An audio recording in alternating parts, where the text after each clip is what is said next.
Το έλεγα μαζί με τον Ρόιν, ο οποίος δεν βρίσκεται τώρα εδώ. Και έλεγε για έναν τύπο ο οποίος ήταν πιτσιρικάς, έκανε αλητίες, ξέρετε. Και κάποια στιγμή του είχε μια στραβή.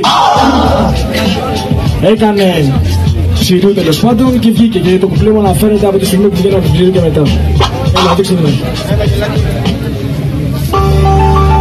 Πάμε για μέρα.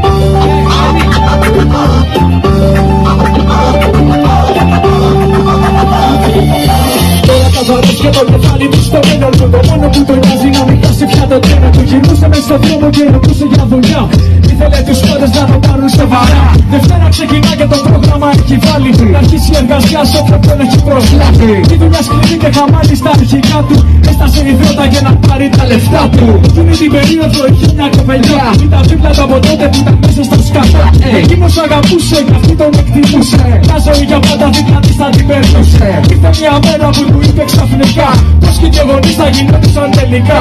Εκείνος έτρεπε σαν παιδί απ' τη χαρά. Το μόνο που δεν έχει γονεί του στην αγκαλιά. Ήθελε να μην της λείπει τίποτα στο σπίτι. Έκανε τη νύχτα μέρα για να της παιχνίδι. Του λέμε χωρίς να σκεφτεί τον εαυτό του. Τον απασχολούσε πως θα φτάσει το σκοπό του. Έτσι μια μέρα τα κελούδι του είπε πως πέρα στο σπίτι και πως πρέπει να τη δούνε. Είναι τρομαγμένος, άρχισε να κάνει σκέψεις. Πήγε στο γιατρό κοντά 4 επισκέψεις. Του πάνε πως τα χρειαζόταν πολλά λεφτά. Πως πάλι η γιατριά δεν ήταν με σιγουριά.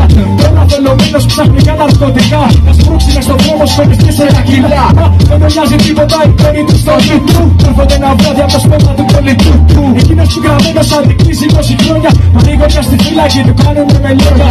Τώρα μετά από 5 μήνες μαθαίνει το θάνατό της. Η μάνα της τρελάθηκε και χάσε το μυαλό της. Είχε κάτι μήνες μέσα στο ψυχιατρίο. Και ο τύπος δεν μπορούσε να τους πει ούτε ένα δύο. Ούτε ένα δύο. Ούτε ένα δύο. Αυτό είναι. Λοιπόν είναι 99. Θα λέμε 90, θα λέμε 9. 90. Ωραία, ωραία, τα λέμε.